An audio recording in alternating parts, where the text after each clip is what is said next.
வணக்கம் ஃப்ரெண்ட்ஸ். இன்றைக்கி நம்ம புதுக்கோட்டை சமையலில் ரெஸ்டாரண்ட் ஸ்டைலில் பண்ணக்கூடிய பன்னீர் ரெசிபி எப்படி பண்ணுறது அப்படிங்கிறத பார்க்க போகிறோம்.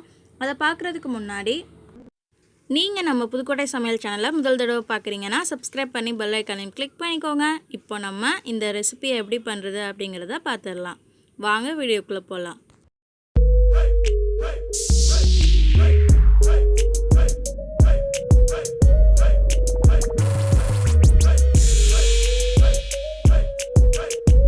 இந்த ரெஸ்டாரண்ட் ஸ்டைல் பன்னீர் ரெசிபி பண்ணுறதுக்கு ஃபஸ்ட்டு தேவையான பொருட்கள் என்னென்ன அப்படிங்கிறத பார்த்துடலாம். நான் ஒரு 200 கிராம் அளவுள்ள பன்னீர் எடுத்து வச்சுருக்கேன். உங்களுக்கு பச்சை பட்டாணி கிடச்சிதுன்னா நீங்கள் பச்சை பட்டாணி கூட நீங்கள் இந்த ரெசிபிக்கு யூஸ் பண்ணிக்கலாம், ரொம்ப நல்லாயிருக்கும். எனக்கு பச்சை பட்டாணி கிடைக்காதனால நான் நார்மலான பட்டாணி வாங்கி அதை நைட் ஃபுல்லாக ஊற வச்சு காலையில் ஒரு 3 விசில் வச்சு எடுத்து வச்சுருக்கேன். ஒரு கப் அளவுக்கு பட்டாணி எடுத்திருக்கேன். உங்களுக்கு பச்சை பட்டாணி கிடச்சதுன்னா நீங்கள் அதை ஊற வைக்கவோ அதை வேக வைக்கவோ தேவையில்லை. நீங்கள் நார்மலாக அந்த எடுத்து வச்சா மட்டும் போதும். ஒரு கப் அளவுக்கு எடுத்து வச்சுக்கோங்க. 2 பெரிய வெங்காயத்தை இந்த மாதிரி நீல வாக்கில் கட் பண்ணி வச்சுருக்கேன். 2 தக்காளியை இந்த மாதிரி நீல வாக்கில் கட் பண்ணி வச்சுருக்கேன். பச்சை மிளகாய் 3 எடுத்து அதை 2 கட் பண்ணி வச்சுருக்கேன்.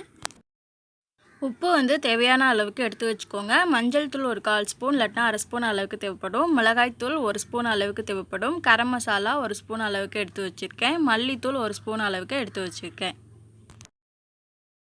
ஃப்ரெஷ்ஷான இஞ்சி பூண்டு விழுது தேவைப்படும். அதுக்கு ஒரு துண்டு இஞ்சி எடுத்துருக்கேன். 4-5 பூண்டு எடுத்துருக்கேன். ஸோ இதை நல்லா நச்சு எடுத்துக்கலாம். இப்போ இஞ்சி பூண்டு விழுது தட்டி எடுத்தாச்சு. இப்போ இதை ஒரு ஓரமாக வச்சிடலாம். குடமிளகா 1 எடுத்து அதை சின்ன சின்னமாக நறுக்கி வச்சுருக்கேன். பட்டர் ஒரு 2 ஸ்பூன் அளவுக்கு தேவைப்படும். தேவையான பொருட்கள் என்னென்ன அப்படிங்கிறத பார்த்துப்பீங்க. இப்போ எப்படி பண்ணுறது அப்படிங்கிறத பார்த்துடலாம். ஒரு பேன் எடுத்துருக்கேன். அதில் 1 ஸ்பூன் அளவுக்கு பட்டர் சேர்த்துக்கிறேன். இப்போ நல்லா உருகட்டும். பட்டர் நல்லா உருகினதுக்கப்புறமா நறுக்கி வச்சுருந்த வெங்காயம் அதை உள்ளே சேர்த்துக்கலாம். சேர்த்துட்டு இப்போ லைட்டாக நல்லா வதக்கி விட்டுக்கோங்க. வெங்காயம் நல்லா வதங்கினதுக்கப்புறமா நம்ம ஃப்ரெஷ்ஷாக அரைச்சி வச்சுருக்க இஞ்சி பூண்டு விழுதில் 1 ஸ்பூன் அளவுக்கு எடுத்து சேர்த்துக்கலாம். அடுத்து பச்சை மிளகாய் எடுத்து வச்சுருந்தோம்ல அதை சேர்த்துக்கலாம். இப்போ நல்லா வதக்கி விட்டுக்கோங்க.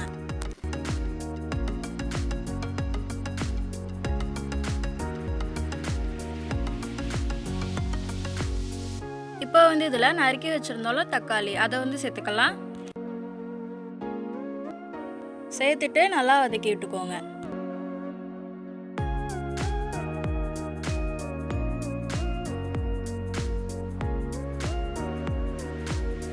அடுத்து இதில் தக்காளி வெங்காயத்துக்கு தேவையான அளவுக்கு உப்பு சேர்த்துக்கிறேன். சேர்த்தாச்சு. இப்போ நல்லா வதக்கி விட்டுக்கோங்க.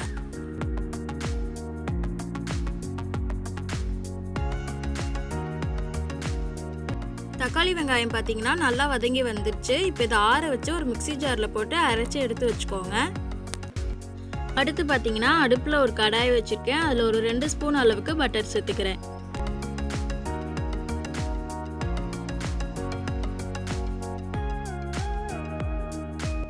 பட்டர் நல்லா உருகி வந்துடுச்சு. இந்த ஸ்டேஜில் நம்ம அரைச்சி எடுத்து வச்சுருக்கோம்ல தக்காளி வெங்காயம்லாம் வதக்கி அரைச்சது அதை சேர்த்துக்கலாம்.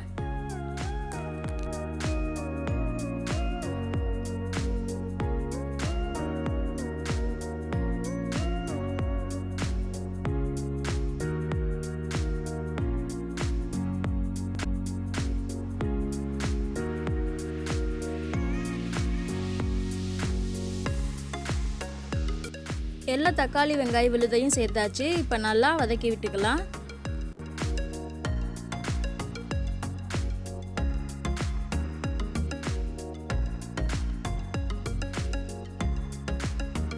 இப்போ மசாலா தூள்லாம் சேர்த்துக்க போகிறோம். ஃபஸ்ட்டு நம்ம எடுத்து வச்சுருக்கோம்ல மிளகாத்தூள் அதை சேர்த்துக்கலாம். அடுத்து நம்ம எடுத்து வச்சுருக்கோம்ல மல்லித்தூள் அதை சேர்த்துக்கலாம்.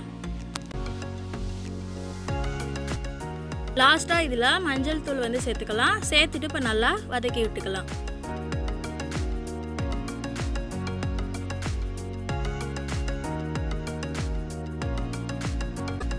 நம்ம நம்ம சேர்த்துருந்த வெங்காயம் தக்காளி பேஸ்ட் மசாலா இதெல்லாம் நல்லா வதங்கி சுருண்டு வந்திருக்கு. இந்த ஸ்டேஜில் நம்ம கட் பண்ணி வச்சுருந்தோம்ல குடமிளகா அதை வந்து சேர்த்துக்கலாம்.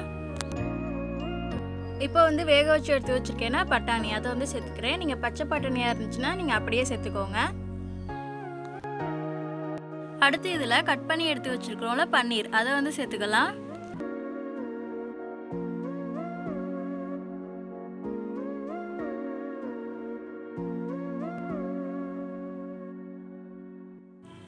பன்னீர்லாம் சேர்த்ததுக்கப்புறமா நல்லா ஒரு டைம் இந்த மாதிரி கலந்து விட்டுக்கோங்க.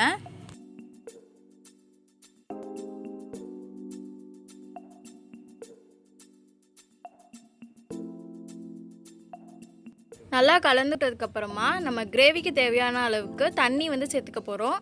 கொஞ்சமாக நல்லா திக்காக தான் நம்ம பண்ண போகிறோம். அதனால சின்ன டம்ளரில் ஒரு டம்ளர் அளவுக்கு சேர்த்தா போதும். ஏற்கனவே வெங்காய தக்காளி வதக்கும் போது உப்பு சேர்த்துருந்தோம். இப்போ வந்து இந்த கிரேவிக்கு தகுந்த அளவுக்கு மட்டும் உப்பு சேர்த்துட்டு இப்போ நல்லா கலந்து விட்டுக்கலாம்.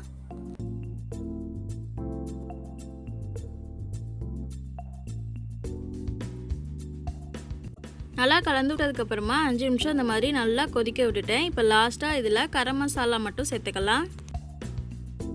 இப்போ நல்லா கலந்துட்டு ஒரு 2 நிமிஷம் நல்லா அப்படியே கொதிக்க விட்டுருங்க.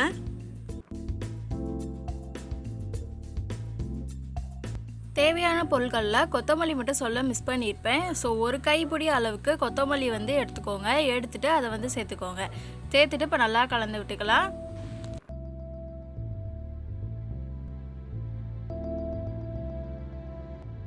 அவ்வளோதான், ரொம்ப சூப்பராக பன்னீர் ரெசிபி நம்மளுக்கு ரெடி ஆகிடுச்சு.